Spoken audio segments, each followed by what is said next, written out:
Ishkayará, novamente boa noite, muita luz, sejam bem-vindas, sejam bem-vindos. Hoje nós temos uma atividade que nós chamamos de Poan. Poan é cura. É interessante como essa palavra cura ela foi tão marginalizada que em determinados meios nem é possível falar de cura. Como se fosse uma espécie de problema falar que uma pessoa pode se curar. É engraçado isso, né? Até porque existem comportamentos mentais, ou seja, formas de entender que só consideram cura como um processo físico-biológico. Mas a cura também é um processo físico-biológico e não ocorre apenas com uma ciência. Essa é a questão. Porque quando nós falamos da ciência oficial, do qual é extremamente necessária e muito benéfica, sem dúvida nenhuma, porque ela nasceu com o objetivo de entender a própria natureza do nosso corpo, da nossa mente, a natureza ao nosso redor, a natureza da vida, e através disso possibilitar meios de melhorar a qualidade das nossas vidas e de todas as vidas que existem no planeta, incluindo plantas, animais e a própria Terra. Assim é a ciência. Isso não quer dizer que todas as mentes por detrás da ciência tenham este mesmo objetivo, ou entendem, ou compreendem, ou conseguem sustentar este mesmo objetivo. Quando nós falamos de ciência, é lógico que nós falamos de um meio acadêmico, um meio que envolve anos e anos de estudos para entendimento, muitas vezes, de coisas mínimas, como, por exemplo, o funcionamento do coração, ou das células que compõem o coração, ou das moléculas que formam as células que compõem o coração, ou partículas até menores que formam tudo isto. E isso é muito bonito, se nós observarmos durante o histórico do nosso planeta e do ser humano, o quanto foi desenvolvido e o quanto se buscou, através da ciência, para o entendimento desta melhor qualidade de vida para os seres humanos. E para as vidas outras também, como eu falei, flora, fauna, etc.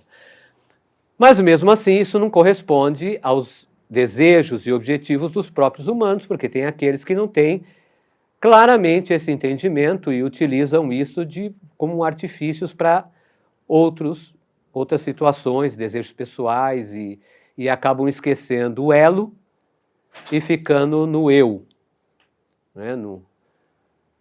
Naquilo que é apenas a individualidade do interesse. Isso também existe, como nós sabemos, faz parte também, de certa maneira, dessas características que todos nós humanos temos. Mas a ciência não é apenas a ciência oficial. Aliás, a ciência oficial ela teve uma origem, e esta origem nasceu daquilo que é chamado de ciência tradicional, daquilo que nasceu no meio de populações que viviam e precisavam continuar vivendo. E para isso buscavam os seus ditos medicamentos na mata, na floresta ou no meio ambiente onde existiam. Também reunia isso tudo com os seus conceitos em relação ao que é espiritualidade, formando conjuntos de crenças que são sustentadas até hoje por vários tipos de povos. E essa forma de ciência, ela nasceu exatamente para a continuidade da vida. Porque uma coisa é nós nos encontrarmos em uma metrópole onde tem de tudo. Onde tem medicamentos, onde tem isso, tem aquilo outro. Tem alimentos, tem tudo. outra coisa é se encontrar no meio de uma região aonde não se tem nada. Como ocorre na extensão do nosso Brasil. Uma coisa é observarmos as metrópoles, outra coisa é nós observarmos os sertões, as florestas e tudo mais. E assim, os povos necessitam ver além e entender o que aquele meio pode contribuir para a continuidade da vida. E assim nasceu essas ciências. E a ciência atual que nós temos, ela teve origem nestas ciências. Não é por acaso que há determinado tempo atrás, mesmo no universo acadêmico europeu, ocorria muitas mortes de parturientes, de mulheres no momento do parto, pré-parto, momento de parto principalmente, e estavam nas mãos dos médicos. E na mesma rua, ou no mesmo local, quase em frente, vamos dizer assim, ali também existiam as parteiras. E a história é real, essa história é real. E um médico que substituiu um outro naquele hospital que fazia o processo dos partos,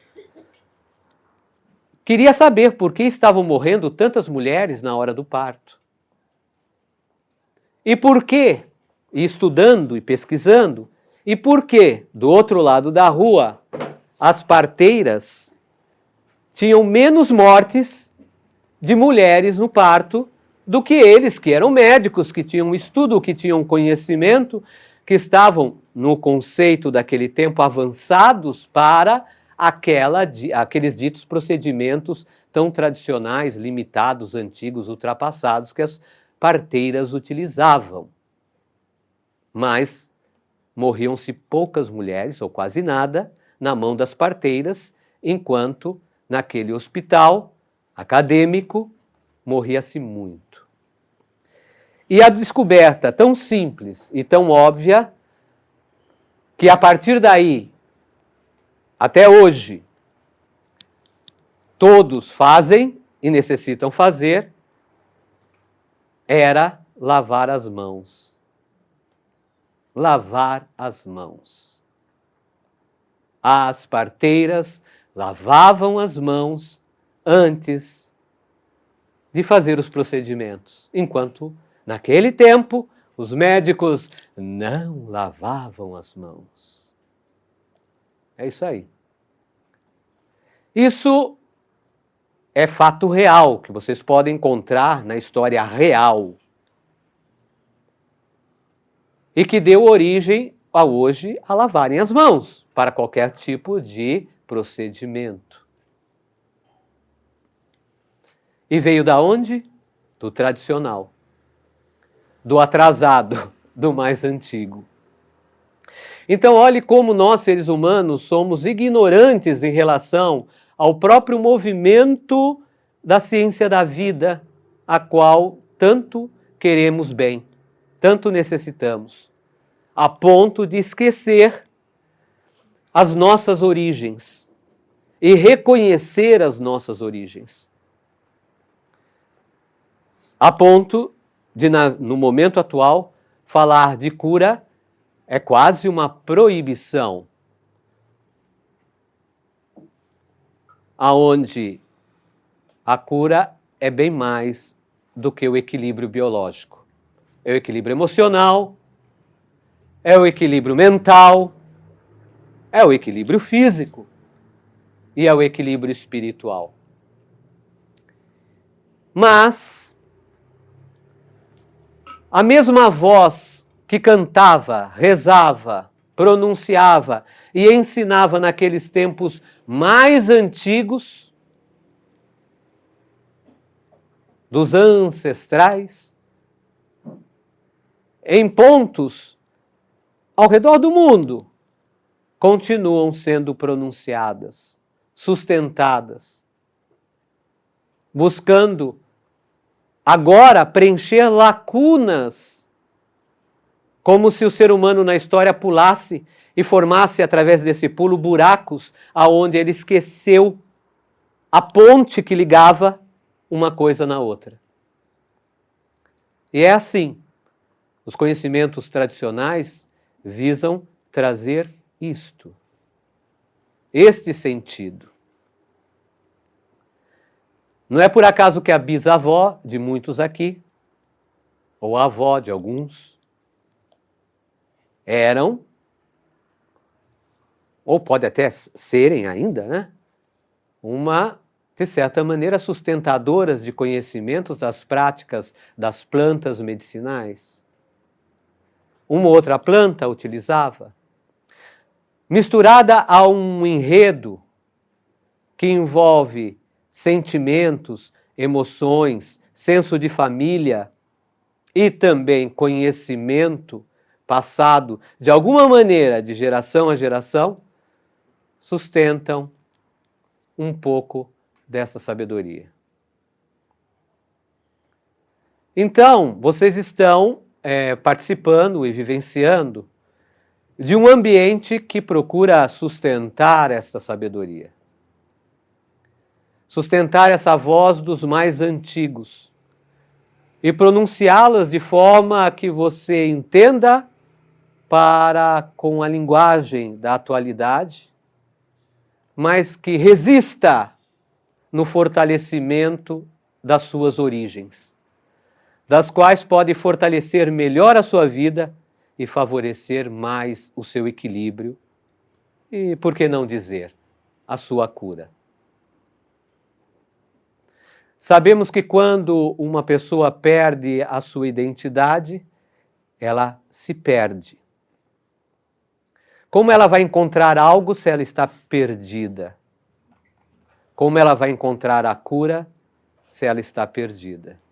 Então, isto é um ponto de reflexão necessário para pensarmos e reconhecermos isto. Reconhecermos. Porque por mais moderno que tudo seja, tem uma origem. E reconhecer esse traço que liga esse passado ao hoje, nos dá a capacidade de entender quem somos e para onde queremos ir. Nos faz ter uma visão um pouco mais clara e entender que nem tudo é absoluto. As coisas são relativas. E não é o tudo, mas a gente precisa ter uma percepção do todo. Só que para ter uma percepção do todo na nossa vida, nós precisamos identificar cada uma das partes, senão a gente não tem um todo. Tal e qual a ciência oficial faz, para analisar, por exemplo, voltando lá no início que eu falei, do coração. Para entender o coração, para entender esse músculo cardíaco, você precisa entender também as células que o constituem. Cada uma das pequenas partes que o formam, para perceber o todo. Veja que até esta sabedoria está incluída em qualquer tipo de pensamento, o mais avançado que nós possamos imaginar. Hoje se diz que nós estamos em saltos de tecnologia e de avanço. Mas se esses saltos de tecnologia e avanço não são sustentados por um reconhecimento de origem, nós praticamente perderemos a continuidade do caminho. Chegaremos a um ponto de falta de identidade. A tecnologia não é ruim, os medicamentos não são ruins, a ciência não é ruim, a vida não é ruim. Tudo isso faz parte da vida, desse todo que é a vida.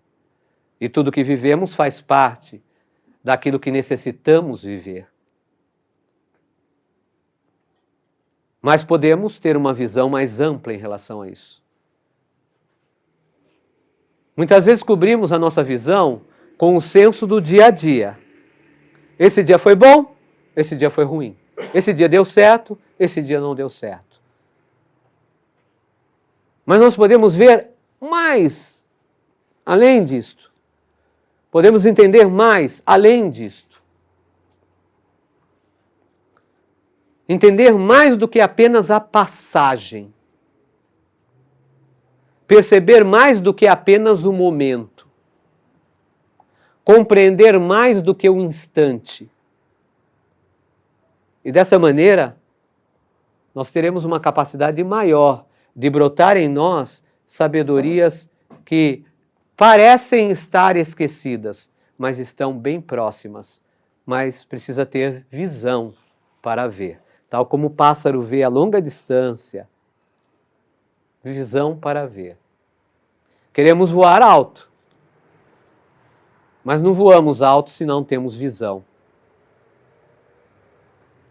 Não voamos alto se não temos também os elementos necessários para esse voo. Mas também não conseguimos sustentar o voo se não temos reconhecimento do que é a vida. Por exemplo, do que é o ar, do que é o vento.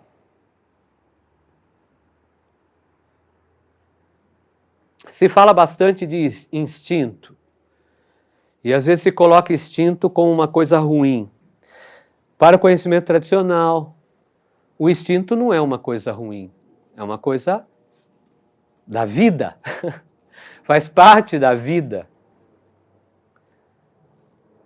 Muitas vezes queremos colocar a coisa de um lado e do outro, dizendo isso é bom, isso é ruim, isso é bom, isso é ruim, isso é bom, isso é ruim, e a gente esquece que se existe bom e ruim, isso estão ligados. A questão é a visão que nós temos em relação a isto. O instinto nos ajudou em muitas situações. Até naquele momento que você estava no carro e de repente alguém fez alguma coisa e por instinto, que você chama de reflexo, você fez assim, ó, virou o volante, ou brecou na hora certa. E depois até respirou fundo.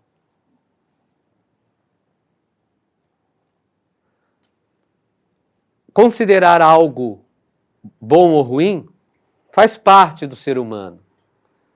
Agora, reconhecer que isto existe na nossa vida e que, de alguma maneira, isso está ligado para a gente chegar em algum outro ponto, também faz parte do ser humano. Nós não podemos nos esquecer disto. Então, fazendo uma relação com a saúde e com a doença,